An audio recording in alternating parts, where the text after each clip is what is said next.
Alright then, you ready for this? Some wild forage parasol mushrooms. Yummy. Turn that soothing thing off. And so, let me, come here, yeah? Right then. Alright then. Okay, so we have a couple of buttered and cheese parasol mushrooms, and they are perfect. Look at that. Here, come here. Right. One and two. Right. Next up, what we've got is the tomatoes. As I said, cooked to perfection, just warm through.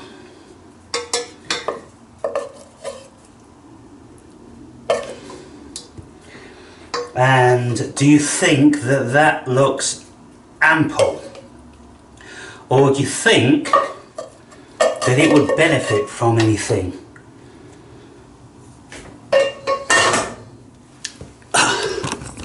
I just feel like, I mean, don't get me wrong, it looks great, but wouldn't it be nice with eggs? Eggs! What? You mean eggs like these? Perfectly cooked, beautiful fried eggs in olive oil with a nice runny centre. Now you're talking. Now, And I think just a little bit of salt on there. A little bit of salt. And then, what else do we need? What else do we need? Ooh, what else do we need? A knife and fork. A knife and fork. I think you're going to have to see this, aren't you? You're going to have to see it. There you go. You got to see this.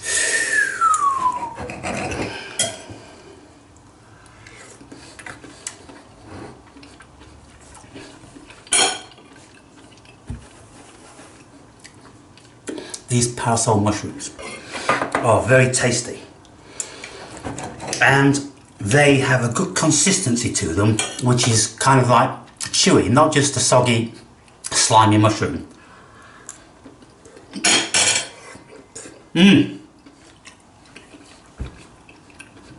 Oh wow.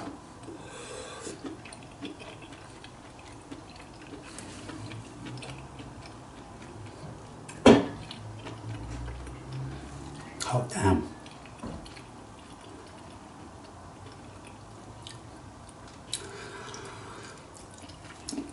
That park I was at yesterday with Mr. Nobody is one of the most wonderful places on this planet, and it has loads of these huge parasols, and they get to be about this big. And of course they've got lots of other fungi and mushroom there also. And so to eat food from that environment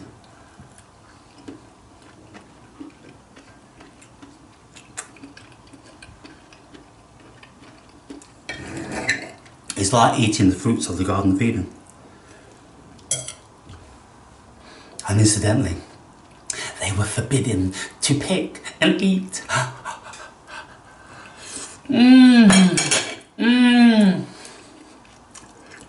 Really?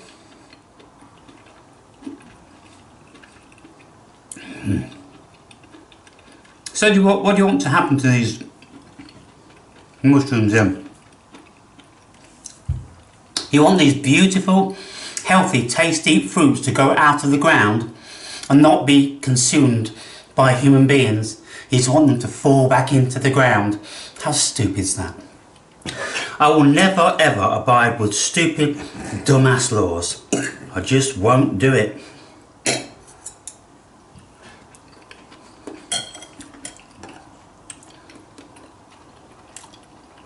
These are the caps.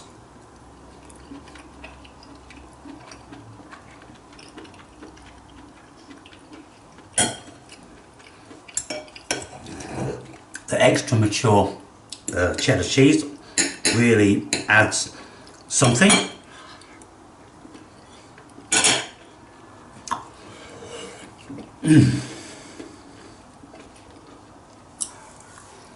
Anyway, darling and girls, you get the picture, yeah?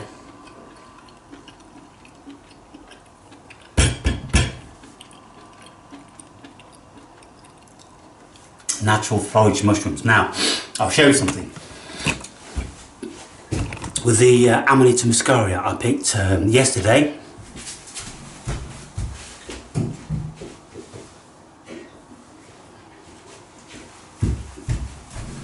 so I put them into all reasonably sized pieces, and now I'm just going to put them in the oven with the door open a little bit, so they dry out a little bit more.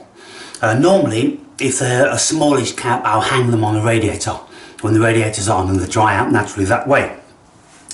But as these were kind of big mushrooms, they hold a lot of moisture. It's going to take a while to get that out. So just get the wooden spoon and just put that in.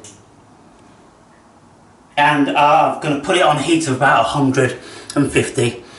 Keep my eye on them all the time, because it's important that they only want to dry out to golden brown, not brown. You just want the golden colour, because then you haven't spoilt them.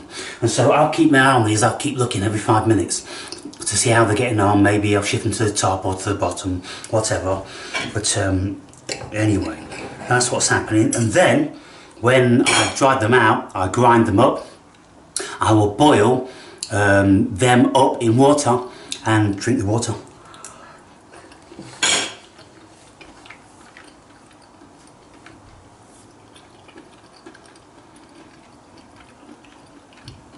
Depending on how much, it depends on what sort of an effect you're going to get. But for a small amount, I like 5 grams. 5 grams of dried in maybe 1 cup of water. 5 grams dried, 1 cup of water. Simmer it for 20 minutes. Get the ibotenic acid out. You're left with the muscimol, or the ibotenic acid is converted into muscimol. That's what you want. And then you're supposed to have really cool dreams on that.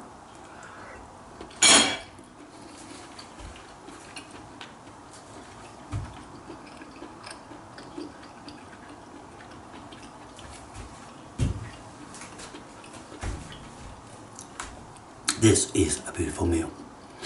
Now yesterday, growing on one of these 500-year-old oak trees, I saw a beef steak fungi, and it's a bracket, and they grow to about as big as 2 hands, and they are red, and when you cut them open, they're like blood red.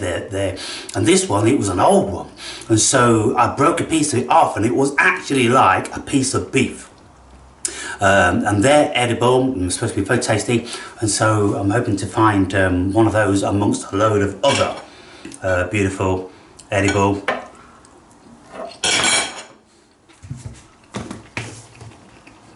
anyway. Plenty more videos about the Amanita dreams. Providence. I had a beautiful night last night. He slept in my sleeve for about 3 hours whilst I was watching stuff on YouTube. Then I curled him up in this on the sofa, in the morning, he's ready to greet me, and I give him some nuts, and you know, he's got to go in his special place. He's got to feel right where he eats these things. He can't just eat things anywhere, you know. He's got to go to a special place where he eats some, and he's nibbling and dropping all these bits all over the place. And I'm just watching this guy, just, you know, loving this little dude. And so he starts to get all playful and full of energy, like he always does in the morning. So I'm like, come on, let's see if you want to go outside and play. So I put him outside and play, and he's not been in his house. I keep looking every now and again. He's out there with the others making friends. And so I'll call him in again this evening.